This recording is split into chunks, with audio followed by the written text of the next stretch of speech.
Feliz y bendecido día, aprendiendo un curso de milagros. El secreto de la verdadera oración es olvidarte de las cosas que crees necesitar. Pedir algo específico es igual que ver el pecado primero y luego perdonarlo. Del mismo modo, al orar pasas por alto tus necesidades específicas, tal como las ves, y las dejas en manos de Dios. Ahí se convierten en los regalos que le haces, pues le dicen que no antepondrás otros dioses a Él, ni que quieres otro amor que el suyo. Este libro es un comienzo, no un final.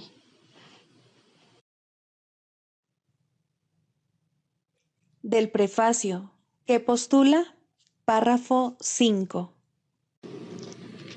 El mundo que vemos refleja simplemente nuestro marco de referencia interno, las ideas predominantes, los deseos y las emociones que albergan nuestras mentes. La proyección da lugar a la percepción. Primero miramos en nuestro interior y decidimos qué clase de mundo queremos ver. Luego proyectamos ese mundo afuera y hacemos que sea real para nosotros tal como lo vemos. Hacemos que sea real mediante las interpretaciones que hacemos de lo que estamos viendo. Si nos valemos de la percepción para justificar nuestros propios errores, nuestra ira, nuestros impulsos agresivos, nuestra falta de amor en cualquier forma que se manifieste, veremos un mundo lleno de maldad, destrucción, malicia, envidia y desesperación. Tenemos que aprender a perdonar todo esto, no porque al hacerlo seamos buenos o caritativos, sino porque lo que vemos no es real. Hemos distorsionado el mundo con nuestras absurdas defensas y por lo tanto estamos viendo lo que no está ahí. A medida que aprendamos a reconocer nuestros errores de percepción, aprenderemos también a pasarlos por alto, es decir, a perdonarlos. Al mismo tiempo nos perdonaremos al mirar más allá de los conceptos distorsionados que tenemos de nosotros mismos y ver el ser que Dios creó en nosotros como nosotros. Introducción. Este es un curso de milagros. Es un curso obligatorio. Solo el momento en que decides tomarlo es voluntario. Tener libre albedrío no quiere decir que tú mismo puedas establecer el plan de estudios. Significa únicamente que puedes elegir lo que quieres aprender en cualquier momento dado. Este curso no pretende enseñar el significado del amor, pues eso está más allá de lo que se puede enseñar. Pretende, no obstante, despejar los obstáculos que impiden experimentar la presencia del amor, el cual es tu herencia natural. Lo opuesto al amor es el miedo, pero aquello que todo lo abarca no puede tener opuestos. Este curso puede, por lo tanto, resumirse muy simplemente de la siguiente manera. Nada real puede ser amenazado. Nada irreal existe. En esto radica la paz de Dios. Capítulo 1. El significado de los milagros. Primero, principios de los milagros. Principio 28. Los milagros son un modo de liberarse del miedo. La revelación produce un estado en el que el miedo ya ha sido abolido. Los milagros son, por lo tanto, un medio y la revelación un fin.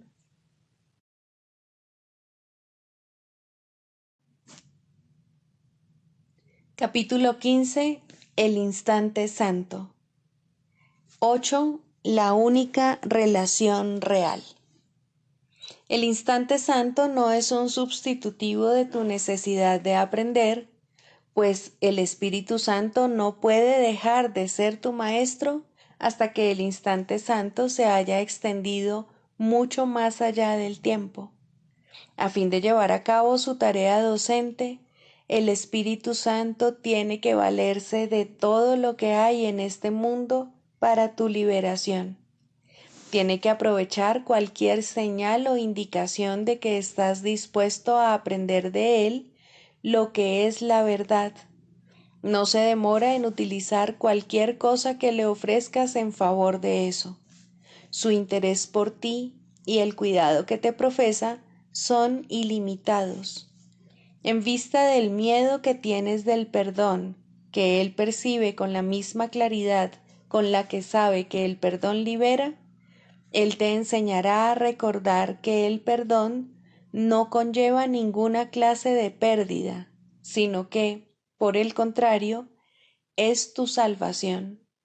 Y te enseñará asimismo que perdonando completamente, es decir, reconociendo que no hay nada que necesite ser perdonado, quedas completamente absuelto. Escúchale gustosamente y aprende de él que no tienes necesidad de relaciones especiales en absoluto. Lo único que buscas en ellas es aquello que desechaste, y a través de ellas nunca podrás aprender el valor de lo que descartaste, lo cual, sin embargo, sigues anhelando con todo tu corazón. Unámonos para hacer que el instante santo sea lo único que hay, al desear que sea lo único que hay. El Hijo de Dios tiene tanta necesidad de que estés dispuesto a tratar de lograr esto, que es imposible concebir una necesidad mayor.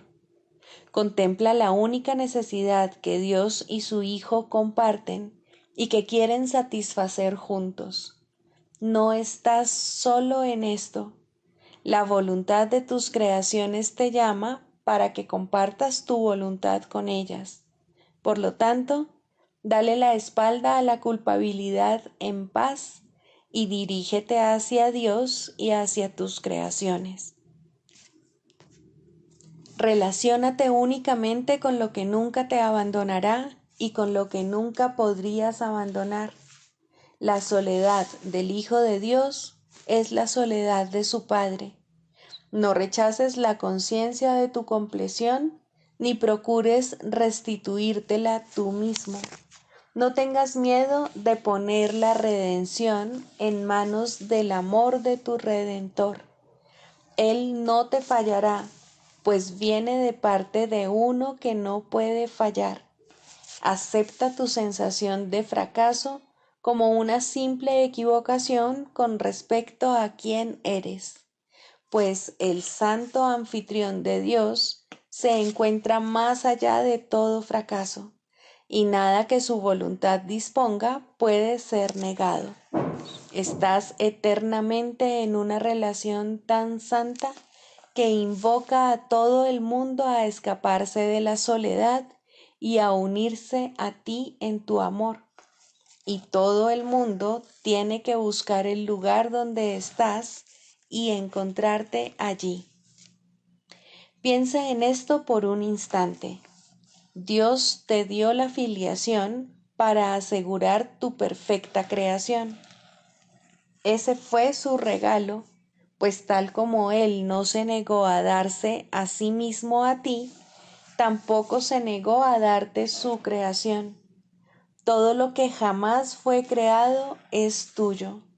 Tu única relación es la relación que tienes con todo el universo, y ese universo, al ser de Dios, está mucho más allá de la mísera suma de todos los cuerpos separados que percibes, pues todas las partes del universo están unidas en Dios a través de Cristo, donde se vuelven semejantes a su Padre. Cristo sabe que Él no está separado de su Padre, quien constituye su única relación en la que Él da tal como su Padre le da a Él. El Espíritu Santo es el intento de Dios de liberarte de lo que Él no entiende, y por razón del origen del intento, éste no puede fracasar. El Espíritu Santo te pide que respondas tal como Dios lo hace, pues quiere enseñarte lo que tú no entiendes. Dios responderá a toda necesidad, sea cual fuere la forma en que ésta se manifieste. El Espíritu Santo, por consiguiente, mantiene este canal abierto para recibir la comunicación de Dios a ti y la tuya a Él. Dios no entiende tu problema de comunicación, pues Él no lo comparte contigo. Tú eres el único que cree que es comprensible. El Espíritu Santo sabe que no lo es y sin embargo lo entiende porque tú lo inventaste. La conciencia de lo que Dios no puede saber y de lo que tú no entiendes reside únicamente en el Espíritu Santo. Su santa función consiste en aceptar ambas cosas y, al eliminar de ellas todo elemento de desacuerdo, unirlas en una sola. Él hará eso porque esa es su función. Deja, por lo tanto, lo que a ti te parece imposible en manos de aquel que sabe que sí es posible, toda vez que esa es la voluntad de Dios. Y permite que aquel cuyas enseñanzas son solo en favor de Dios te enseñe el único significado de las relaciones, pues Dios creó la única relación que tiene significado y esa relación es la relación que Él tiene contigo. Libro de ejercicios. Pregunta 14. ¿Qué soy? Soy el Hijo de Dios, pleno, sano e íntegro, resplandeciente en el reflejo de su amor. En mí, su creación se santifica y se le garantiza vida eterna.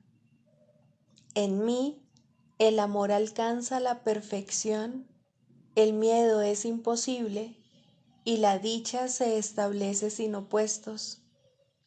Soy el santo hogar de Dios mismo. Soy el cielo donde su amor reside.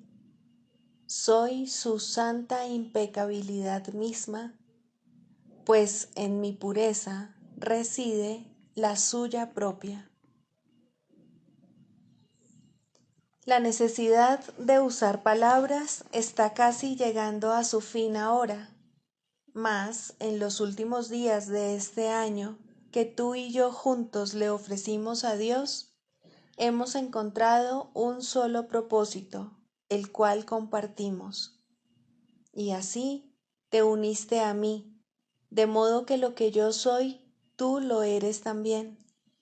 La verdad de lo que somos no es algo de lo que se pueda hablar o describir con palabras. Podemos, sin embargo, darnos cuenta de la función que tenemos aquí y usar palabras para hablar de ello, así como para enseñarlo si predicamos con el ejemplo. Somos los portadores de la salvación. Aceptamos nuestro papel como salvadores del mundo, el cual se redime mediante nuestro perdón conjunto. Y al concederle el regalo de nuestro perdón, éste se nos concede a nosotros. Vemos a todos como nuestros hermanos y percibimos todas las cosas como buenas y bondadosas. No estamos interesados en ninguna función que se encuentre más allá del umbral del cielo. El conocimiento volverá a aflorar en nosotros cuando hayamos desempeñado nuestro papel. Lo único que nos concierne ahora es dar la bienvenida a la verdad.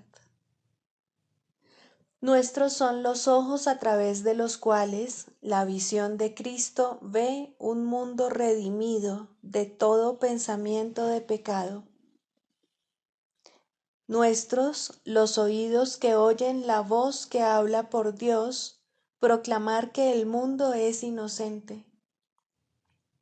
Nuestras las mentes que se unen conforme bendecimos al mundo. Y desde la unión que hemos alcanzado, invitamos a todos nuestros hermanos a compartir nuestra paz y a consumar nuestra dicha. Somos los santos mensajeros de Dios que hablan en su nombre y que al llevar su palabra a todos aquellos que Él nos envía, aprendemos que está impresa en nuestros corazones y de esta forma nuestras mentes cambian con respecto al objetivo para el que vinimos y al que ahora procuramos servir. Le traemos buenas nuevas al Hijo de Dios que pensó que sufría. Ahora ha sido redimido y al ver las puertas del cielo abiertas ante Él, entrará y desaparecerá en el corazón de Dios.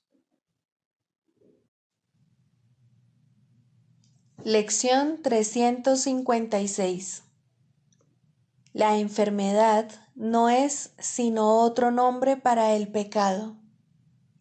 La curación no es sino otro nombre para Dios. El milagro es, por lo tanto, una invocación que se le hace a Él. Padre, prometiste que jamás dejarías de contestar cualquier petición que tu Hijo pudiese hacerte. No importa dónde esté, cuál parezca ser su problema o en qué crea haberse convertido.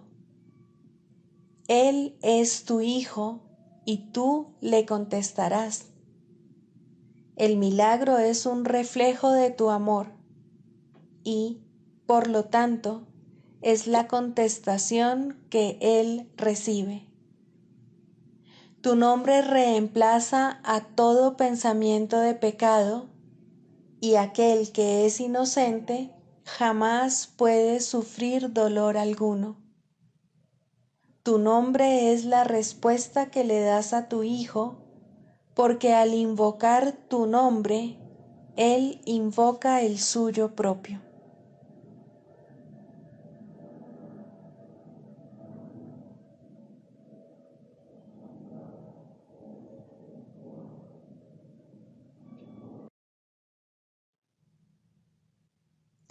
Del Manual para el Maestro, pregunta 4. ¿Cuáles son las características de los maestros de Dios? 2. Honestidad. Todas las demás características de los maestros de Dios se basan en la confianza. Una vez que ésta se ha alcanzado, las otras se suceden naturalmente.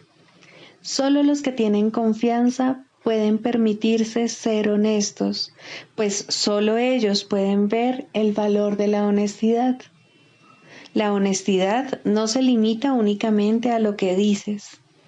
El verdadero significado del término es congruencia. Nada de lo que dices está en contradicción con lo que piensas o haces. Ningún pensamiento se opone a otro. Ningún acto contradice tu palabra, ni ninguna palabra está en desacuerdo con otra. Así son los verdaderamente honestos. No están en conflicto consigo mismos a ningún nivel. Por lo tanto, les es imposible estar en conflicto con nada o con nadie. La paz que experimentan los maestros de Dios avanzados se debe en gran medida a su perfecta honestidad. Solo el deseo de engañar da lugar a la pugna. El que es uno consigo mismo no puede ni siquiera concebir el conflicto.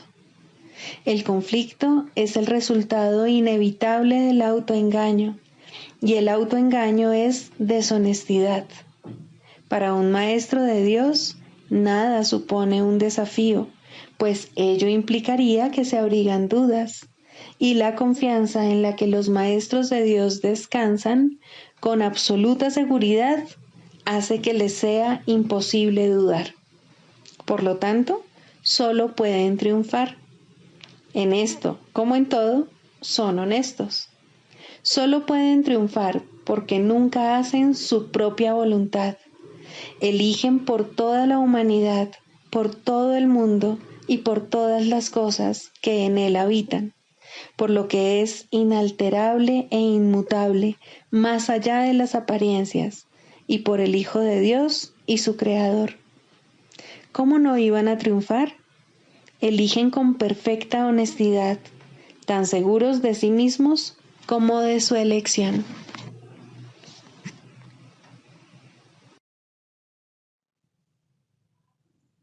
Manual para el Maestro, pregunta 22. ¿Qué relación existe entre la curación y la expiación? La curación y la expiación no están relacionadas, son lo mismo. No hay grados de dificultad en los milagros porque no hay grados de expiación. Este es el único concepto total que es posible en este mundo porque es la fuente de una percepción completamente unificada.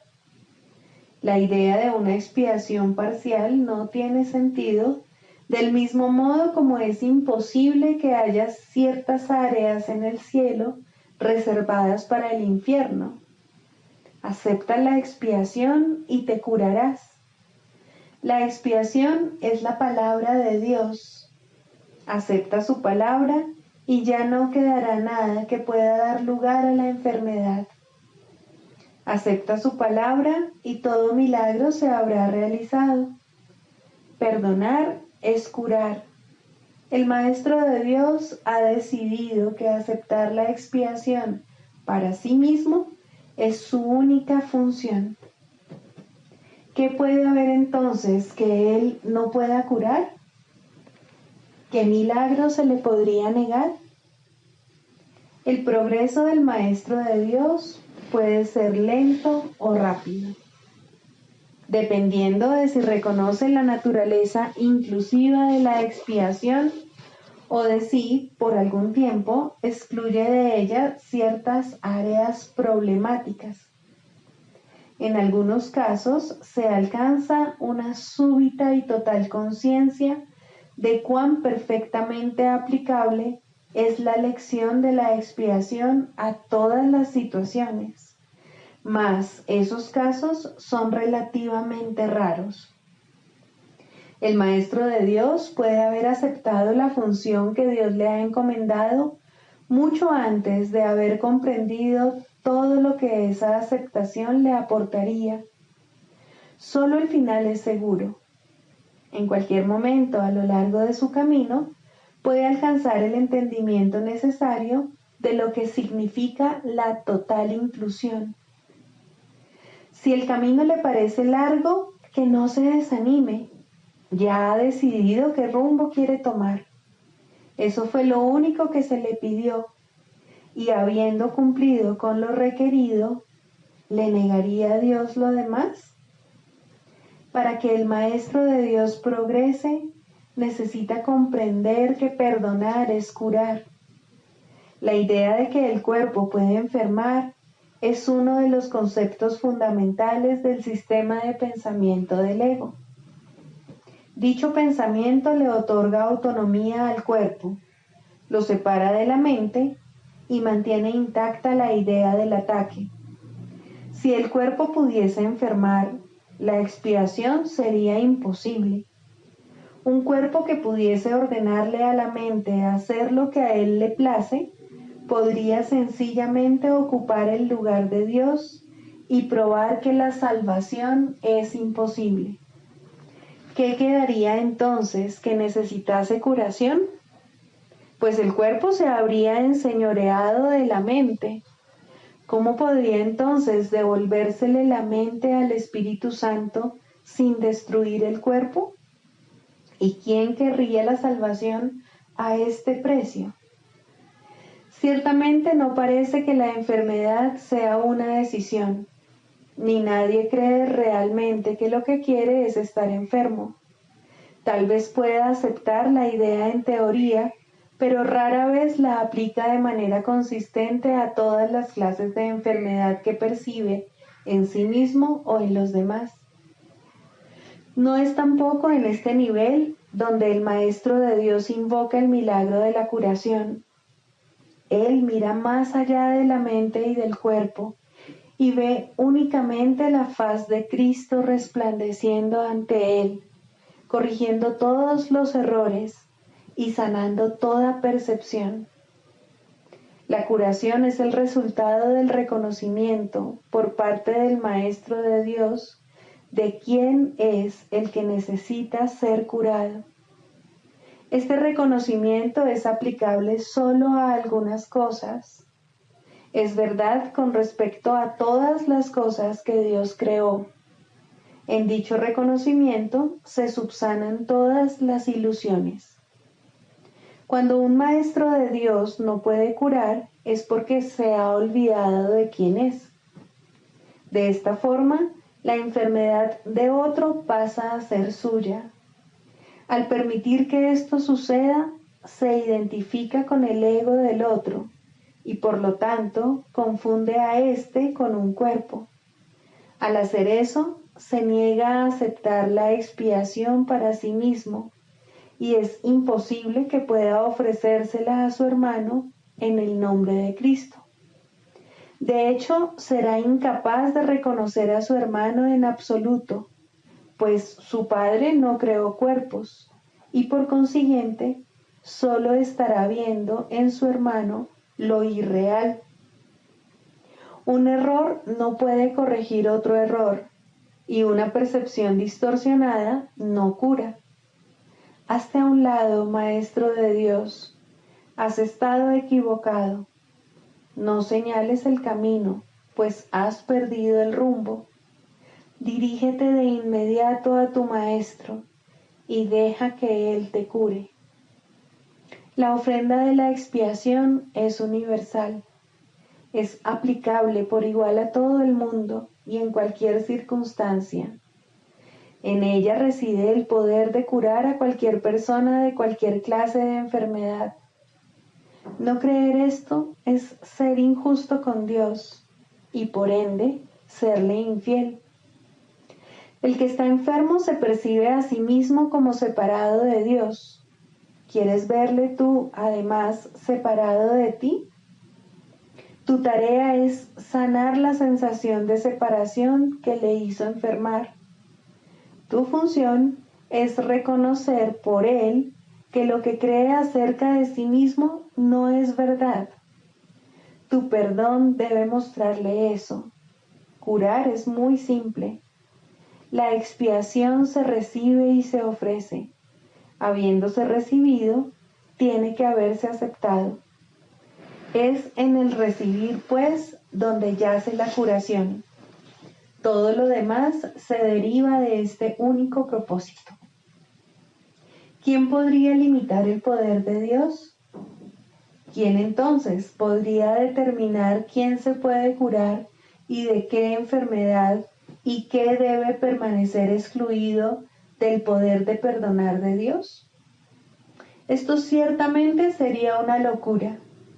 La función de los maestros de Dios no es imponer límites al Padre, ya que no es su función juzgar a su Hijo, y juzgar al Hijo es limitar a su Padre. Ambas cosas están igualmente desprovistas de sentido. Sin embargo, esto no se comprenderá hasta que el Maestro de Dios reconozca que juzgar y limitar no son sino un mismo error. Con esto recibe la expiación, pues deja de juzgar al Hijo de Dios y lo acepta tal como el Padre lo creó. Ya no se encuentra separado de Dios, dictando dónde se debe administrar la curación y dónde debe negarse. Ahora, Él puede decir con Dios: este es mi Hijo amado, que fue creado perfecto y que permanecerá así eternamente.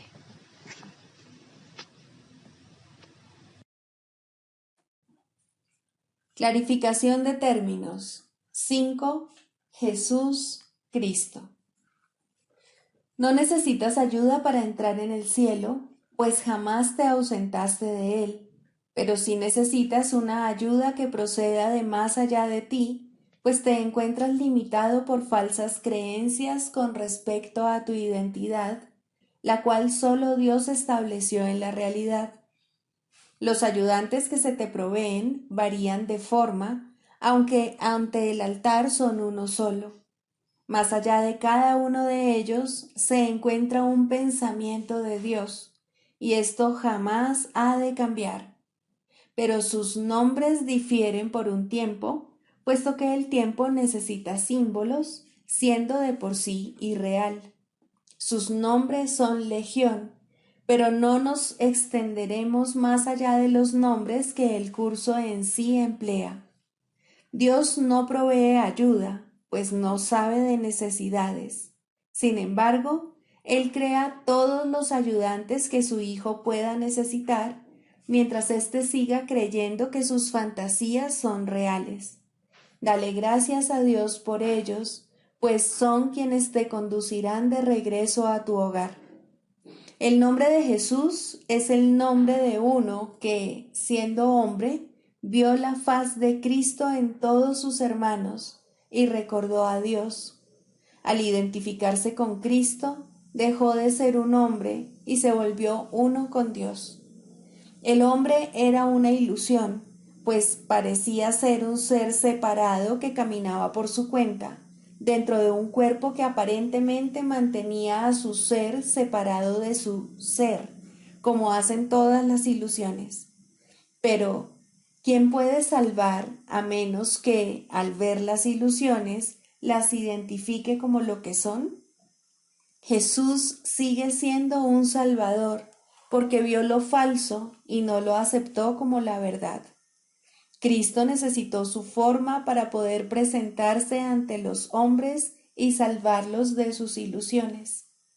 En su completa identificación con el Cristo, el perfecto Hijo de Dios, su única creación y su felicidad, por siempre como Él y uno con Él, Jesús se convirtió en lo que todos vosotros no podéis sino ser.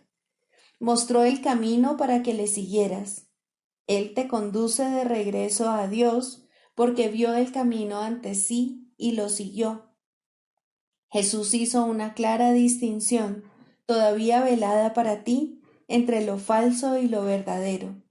Te ofreció una demostración palpable de que es imposible matar al Hijo de Dios y de que el pecado, la maldad, la malicia, el miedo o la muerte no pueden alterar su vida en modo alguno.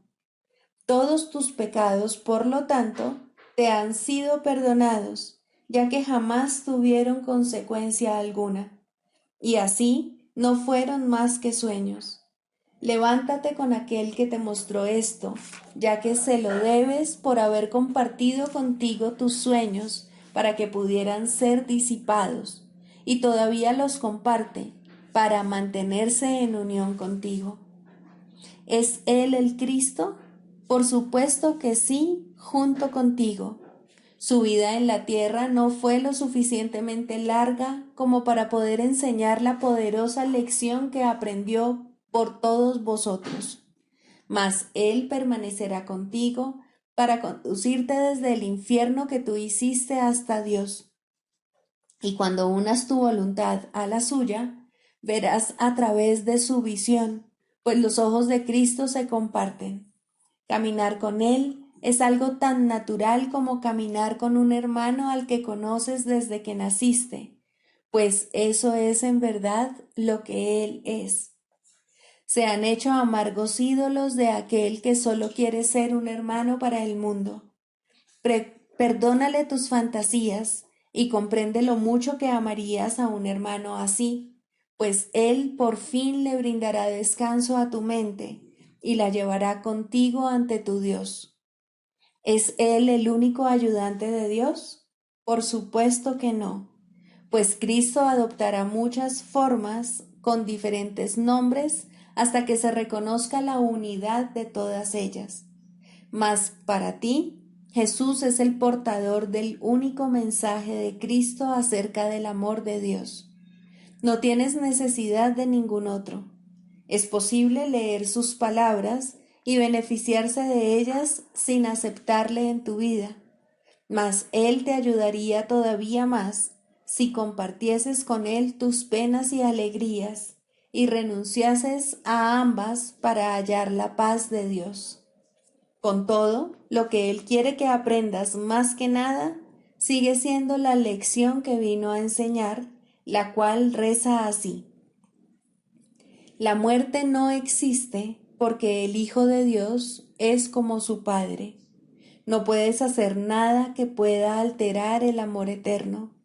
Olvida tus sueños de pecado y de culpabilidad, y en su lugar ven conmigo a compartir la resurrección del Hijo de Dios, y trae contigo todos aquellos que Él te ha enviado para que cuides de ellos, como yo cuido de ti. Segundo, el lugar de la religión en la psicoterapia. Para ser un maestro de Dios no es necesario ser religioso o creer siquiera en Dios de modo reconocible. Es necesario, sin embargo, enseñar perdón en lugar de condenación. Aún en esto no se requiere completa consistencia, puesto que cualquiera que haya alcanzado este punto podría enseñar la salvación completamente en un instante y sin una palabra. No obstante, quien ha aprendido todas las cosas no necesita maestro, y los que han sanado no tienen necesidad de terapeuta. Las relaciones son aún el templo del Espíritu Santo y se perfeccionarán en el tiempo y se restituirán a la eternidad. La religión formal no ocupa ningún lugar en la psicoterapia, así como tampoco ocupa un lugar verdadero en la religión. En este mundo hay una asombrosa tendencia a unir palabras contradictorias en un solo término, sin percibir la contradicción en absoluto. El intento de formalizar la religión es un intento tan evidente del ego de reconciliar lo irreconciliable que prácticamente no necesita explicarse aquí. La religión es experiencia. La psicoterapia es experiencia. En sus más altos niveles se vuelven una. Ninguna es verdad en sí misma, pero ambas pueden conducir a la verdad. ¿Qué puede ser necesario para encontrar la verdad, la cual permanece perfectamente obvia, sino la eliminación de los aparentes obstáculos a la verdadera conciencia? Nadie que aprenda a perdonar puede dejar de recordar a Dios. El perdón, pues, es todo lo que necesita enseñarse, pues es todo lo que necesita aprenderse. Todos los obstáculos al recuerdo de Dios son formas de falta de perdón y nada más. Esto nunca está claro para el paciente y es muy raro que lo esté para el terapeuta. El mundo ha enfilado todas sus fuerzas contra esta conciencia específica, pues en ella radica el fin del mundo y todo lo que representa. Sin embargo, la conciencia de Dios no constituye una meta razonable para la psicoterapia. Esta llegará cuando se complete la psicoterapia, puesto que donde hay perdón, la verdad tiene que llegar. Sería injusto, en verdad, si la creencia en Dios fuera necesaria para el éxito terapéutico. La creencia en Dios tampoco es un concepto significativo, puesto que a Dios solo puede conocérsele. La creencia implica que la no creencia es posible, pero el conocimiento de Dios no tiene opuesto verdadero. No conocer a Dios es no tener ningún conocimiento, y es a esto a lo que conduce toda falta de perdón. Y sin el conocimiento, uno solo puede tener creencia. Diferentes ayudas de aprendizaje resultan atractivas para gente diferente. Algunas formas de religión no tienen nada que ver con Dios, y algunas formas de psicoterapia no tienen nada que ver con la sanación. Pero si el alumno y el maestro se unen para compartir una meta, Dios entrará en su relación, porque Él ha sido invitado a entrar. De la misma manera, una unión de propósito entre el paciente y el terapeuta restituye al predominio el lugar de Dios, primero a través de la visión de Cristo y luego a través de la memoria de Dios mismo. El proceso de la psicoterapia es el regreso a la cordura. Profesor y alumno, terapeuta y paciente, están todos locos, o de lo contrario, no estarían aquí. Juntos pueden encontrar un camino de salida, puesto que nadie encontrará la cordura solo. Si la sanación es una invitación a que Dios entre en su reino, ¿qué importa la manera como está escrita la invitación? ¿Importa el papel, la tinta o el bolígrafo? ¿O es el que escribe el que extiende la invitación? Dios llega a todos los que quieren restituir su mundo, pues han encontrado la manera de llamarlo. Si dos se unen, Él tiene que estar ahí. Cual sea su propósito, no importa, pero tienen que compartirlo completamente para que tengan éxito. Es imposible compartir una meta sin la bendición de Cristo, pues lo que no se ve a través de sus ojos está demasiado fragmentado para que tenga sentido. De la misma manera que la verdadera religión sana, la verdadera psicoterapia debe ser religiosa, pero ambas tienen muchas formas, pues ningún buen maestro utiliza la misma aproximación con todos los alumnos. Por el contrario, escucha pacientemente a cada uno y lo deja formular su propio currículo, no la meta de éste, sino la manera como puede alcanzar mejor la meta que se propone. Tal vez el maestro no piensa en Dios como parte de la enseñanza. Tal vez el psicoterapeuta no entiende que la sanación procede de Dios. Pueden tener éxito allí donde fallan muchos que creen que han encontrado a Dios. ¿Qué tiene que hacer el maestro para asegurar el aprendizaje?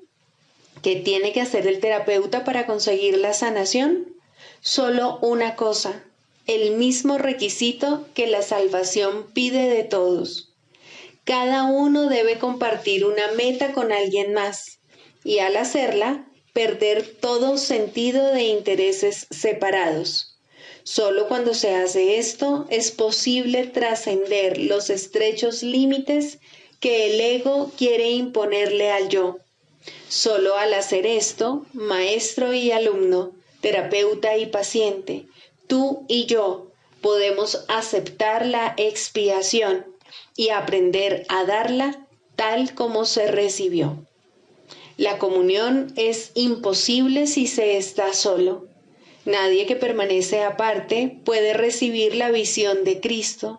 Se le está ofreciendo, pero no puede extender su mano para recibirla.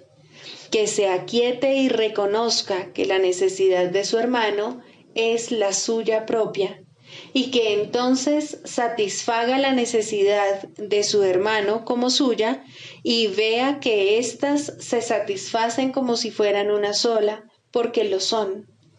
¿Qué es la religión sino un instrumento para ayudarle a ver que esto es así? ¿Y qué es la psicoterapia sino una ayuda en esa misma dirección precisamente? Es la meta la que convierte estos procesos en lo mismo, pues son uno en propósito y por consiguiente deben ser uno en los medios. El canto de la oración. Quinto, el final de la escalera. La oración es un camino a la verdadera humildad, y aquí se eleva lentamente una vez más y crece en fuerza, amor y santidad. Deja que abandone el suelo desde donde comienza a elevarse hacia Dios, y la verdadera humildad vendrá por fin a agraciar la mente que pensó que se enfrentaba al mundo sola. La humildad trae paz, porque no afirma que tú debas regir el universo, ni juzgar las cosas en función de cómo tú quisieras que fuesen. Deja a un lado felizmente todos los insignificantes dioses, no con resentimiento, sino con honestidad y con el reconocimiento de que no sirven para nada. Las ilusiones y la humildad tienen metas tan dispares que no pueden coexistir ni compartir una morada donde pudieran encontrarse. Allí donde una llega, la otra desaparece. Los que son verdaderamente humildes no tienen otra meta que Dios, porque no necesitan ídolos, y la defensa ya no tiene objeto. Los enemigos son inútiles ahora, pues la humildad no es confrontativa. No se oculta avergonzada porque está satisfecha con lo que es, en el conocimiento de que la creación es la voluntad de Dios. Su falta de egoísmo es el ser, y esto es lo que ve en cada encuentro, en los que gustosamente se une a cada hijo de Dios, cuya pureza reconoce y comparte con él. Ahora la oración se eleva por encima del mundo de las cosas, de los cuerpos y de los dioses de todo tipo, y por fin puedes descansar en santidad. La humildad ha venido a enseñarte cómo entender la gloria que es tuya por ser hijo de Dios y a reconocer la arrogancia del pecado. Un sueño ocultaba la faz de Cristo de ti, mas ahora puedes contemplar su impecabilidad. La escalera ha llegado muy alto, ya casi estás en el cielo. Es muy poco lo que queda por aprender antes de que la jornada finalice. Ahora puedes decir a todo aquel que venga a unirse contigo en oración: no puedo ir sin ti, pues eres parte de mí. Y así es, en verdad. Ahora puedes orar solo por lo que realmente compartes con Él, pues has comprendido que nunca se marchó y que tú, que parecías estar solo, eres uno con Él. Este es el final de la escalera, pues ya no hay nada más que aprender. Ahora te encuentras ante el umbral del cielo con tu hermano a tu lado. Los jardines son amplios y serenos, pues ahí el lugar señalado para el momento en que debías venir ha estado esperando por ti desde hace mucho. Ahí finaliza el tiempo para siempre. En ese umbral, la eternidad misma se une a ti. La oración se ha convertido en lo que siempre estuvo destinada a ser, pues has reconocido al Cristo en ti. Sigamos a Jesús, haciendo del perdón algo tan natural como respirar y algo tan vital como el aire. Amén.